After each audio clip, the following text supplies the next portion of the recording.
Yesterday, we talked about a team that has really exceeded my expectations this season, that team being the Montreal Canadiens. And now today, I feel like it's time we talk about another team that has really exceeded my expectations this season, probably more so than Montreal has, and that team is the Columbus Blue Jackets, who have become an offensive juggernaut this season, kind of out of nowhere, especially on home ice. They rank first in the entire NHL, averaging over 4 goals per game. From January 4th to January 16th, they rattled off 6 consecutive wins before they finally had that win streak snapped on Saturday to the New York Rangers. They then followed that up with a loss to the New York Islanders, and after those 2 losses, I kind of thought to myself, okay, is this the point in the season where the Columbus Blue Jackets finally start to come back down to earth? But based on what I saw from them last night, that does not seem to be the case, as they were able to put up a 5-piece on the road against one of the better teams in the Eastern Conference, the Toronto Maple Leafs. And despite the final score of the game not being particularly close, I actually thought it was a very entertaining game.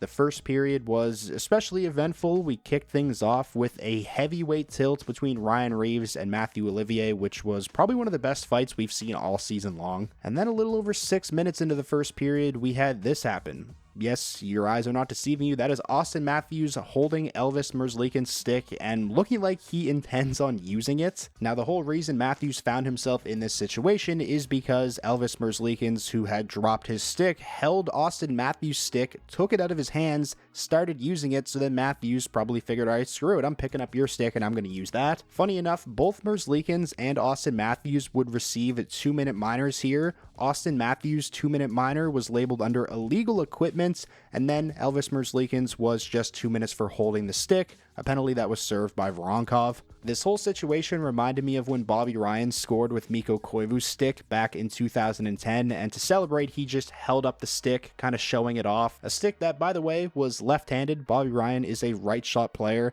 That is one of my favorite goals of all time, I think. Just imagine if Austin Matthews would have somehow managed to score with Merzlikins' stick before the whistle went. He did manage to score in the third period, but it was with his own stick. Aside from that Matthews goal in the third, though, there wasn't really a whole lot to like about this game if you're a Maple Leafs fan. If you're a Blue Jackets fan, though, obviously lots to like. Adam Fantilli led the way with his first career hat trick in front of his family, which had to be a cool moment for him. There was a video going around of his mom being one of the first people to throw her hat on the ice when he completed the hat trick. It feels like it's only a matter of time before Adam Fantilli really takes that next step and starts to break out. He's not having a bad season by any means. He's scoring at right around the same pace he scored at last season as a rookie, but he definitely hasn't been one of the guys doing a lot of the heavy lifting offensively this season for Columbus. Those guys have been Werenski, Marchenko, Monahan, and Voronkov, and even Kent Johnson, but that certainly wasn't the case last night against the Maple Leafs. All the players I just mentioned, Werenski, Marchenko, Voronkov, and Kent Johnson, did each have an assist, but Adam Fantilli was obviously the one who did the majority of the damage. So we'll see if Adam Fantilli is going to be able to build off of this performance